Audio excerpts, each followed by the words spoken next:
Job কার্ডের cut money না পেয়ে বৃদ্ধকে মারধর শাসক দলের নেতার। ভোটের মুখে অভিযোগকে ঘিরে দক্ষিণ 24 পরগনার মন্দির বাজারে চাঞ্চল্য। মন্দির বাজারের ধুনরহাট গ্রাম পঞ্চায়েতের রামচন্দ্রপুর এলাকা। এখানকার বাসিন্দা সুশীল মণ্ডল ও তার ছেলেরা আগে তৃণমূল করতেন, বর্তমানে তারা বিজেপি করেন। 100 দিনের কাজের টাকা তাদের ব্যাংক অ্যাকাউন্টে ঢোকার পর সুশীল মণ্ডলের কাছে টাকা চান স্থানীয় তৃণমূল নেতা তপন মুখার্জি। মণ্ডল পরিবারের অভিযোগ, জব কার্ডের কাজ পাইয়ে দিয়ে টাকার দাবি করছে শাসক দলের নেতারা। টাকা না দেওয়াতেই মারধর করে তারা।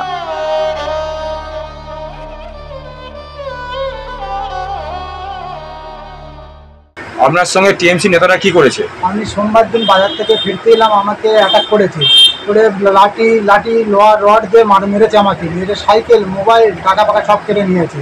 কি জন্য, কি কারণে? আমি জব কার্ড হোল্ডারে কাজ করেছি, টাকা দিইনি বলে আমাকে মেরেছে। আমার বাড়িতে শাসিয়ে গেছে টাকা দিইনি বলে।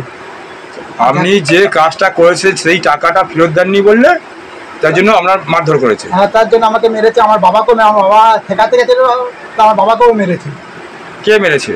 তপন মুখার্জি, নিতাই মুখার্জি, বাসুদেব মণ্ডল আর সন্তু মুখার্জি। এরা কারা? এরা টিএমসি নেতারা।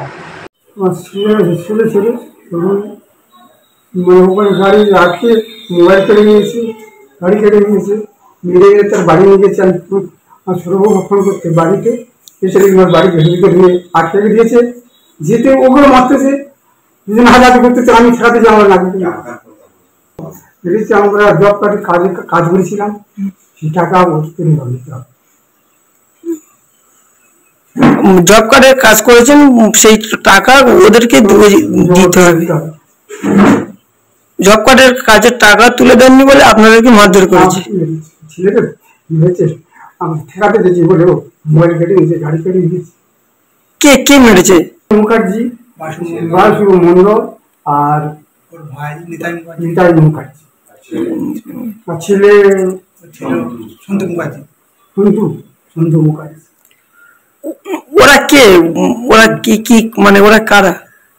টিএমসি লোক, সভাপতি। টিএমসি কি সভাপতি? তো কি চান?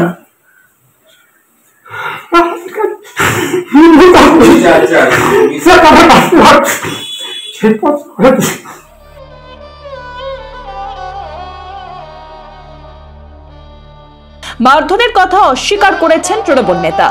তার দাবি, তিনি ব্যক্তিগতভাবে টাকা ধার দিয়েছিলেন, তা না দেওয়াতেই বচসা।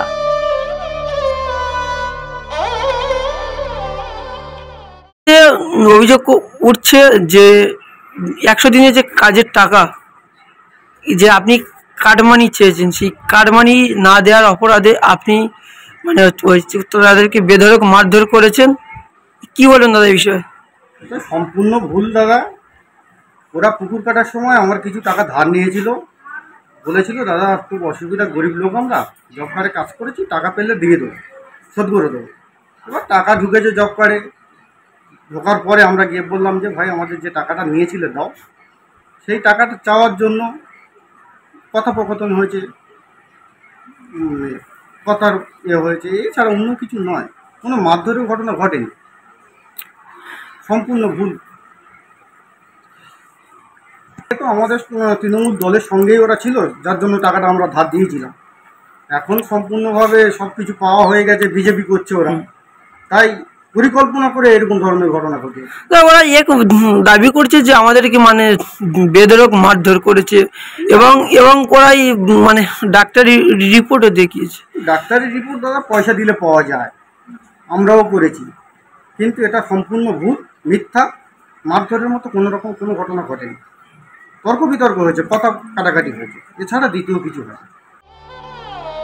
পুরো ঘটনায় শাসক দলের চরিত্র নিয়ে প্রশ্ন তুলেছেন মথুরাপুর কেন্দ্রের বিজেপি প্রার্থী অশোক পুরকাইত এবং আইএসএফ এর ব্লক সভাপতি মজনুর রহমান। দেখুন, তৃণমূলের যা চরিত্র তার একেবারে দাঁত লোক বেরিয়ে পড়ছে এই নির্বাচনে। এই নির্বাচনে মথুরাপুর লোকসভা শুধু তাই নয়, মন্দির বাজারেও, বিশেষ করে মন্দির বাজারে আমার নিজের বাড়ি, সেখানে মন্দিরবাজারে অলরেডি তারা বুঝতে পেরেছে মথুরাপুরে ধরাশায়ী হয়ে যাবে, সেই জন্য এখন তাদের মধ্যে টাকার ভাগাভাগি চলছে। 100 দিনের কাজের টাকা যে লুট হয়েছে, যেভাবে তৃণমূলের নেতা মন্ত্রীদের পকেটে গিয়েছে সেটা সবার জানা। মন্দিরবাজারে রিসেন্ট যে ঘটনা ঘটেছে আমি তা জানি, সেটা তার টাকা ঢুকেছে অ্যাকাউন্টে, তার প্রাপ্য টাকা ঢুকেছে, সেই টাকা তাদের দিয়ে দিতে হবে। সে কিছু টাকা রেখেছিল বলে তাকে মারধর করা হয়েছে, তার সাইকেল কেটে নেওয়া হয়েছে। আর পুলিশ প্রশাসন তার যে জঘন্য রূপ প্রকাশিত হয়েছে, মন্দিরবাজার আইসিকে আমি বলেছি যে আপনি দ্রুত এর ব্যবস্থা নিন। উল্টে তার নামে কেস করা হয়েছে, সেই ছেলেটির নামে কেস করা হয়েছে, তার সাইকেল রেখে দেওয়া হয়েছে থানাতে।